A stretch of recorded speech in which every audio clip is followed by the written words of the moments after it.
ACT Sorsogon, umalma sa pahayag ni Vice Ganda. Sana ang tunay na solusyon, hindi ang sisi o pagpapahiya. Umalma ang Alliance of Concerned Teachers, Sorsogon, sa naging pahayag ni Vice Ganda hinggil sa umano'y bulok na kondisyon ng isang paaralan sa Sorsogon na nabanggit ng komedyante sa isa sa mga pahayag kamakailan.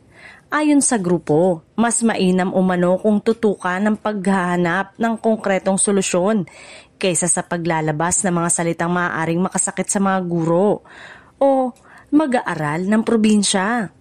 Sa panayam ng DZMM Teleradyo, sinabi ni Jamaica Atutubo, Regional Secretary General ng ACT Sorsogon, na may mga hakbang naman na ginagawa ang lokal na pamahalaan upang tugunan ang pangangailangan ng mga estudyante at guro sa lugar.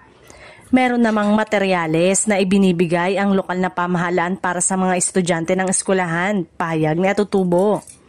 Dagdag pa ng grupo, nauunawaan nilang may mga kakulangan pa rin sa ilang pampublikong paaralan ngunit naniniwala silang hindi solusyon ang pagbibigay ng negatibong komento na tila nagpapahiya sa sektor ng edukasyon. Sana ang tunay na solusyon ay hindi sa sisi o pagpapahiya, giit ng ACT Sorsogon. Dapat umano na mag-public apology si Vice Ganda dahil sa ginawang pamamahiya. Maaalala na kamakailan ay nabanggit ni Vice Ganda sa isang panayam na nagpaabot siya ng tulong sa isang paaralan sa Sorsogon na sinabing bulok-bulok umano ang kondisyon. Ayon sa kanya, nais lamang niyang makatulong sa mga estudyante roon matapos niyang marinig ang tungkol sa kalagayan ng paaralan na sinasabing nasa lugar ni Heart Evangelista na kilala ring Tubong Sorsogon.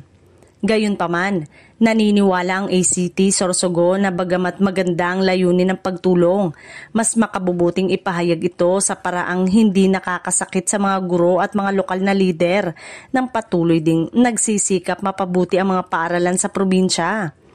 Patuloy namang umaasa mga guro na mabibigyang pansin ng pamahalaan at publiko ang tunay na pangangailangan sa edukasyon sa paraang may respeto, pagtutulungan at malasakit sa mga taong nagtatrabaho sa likod nito.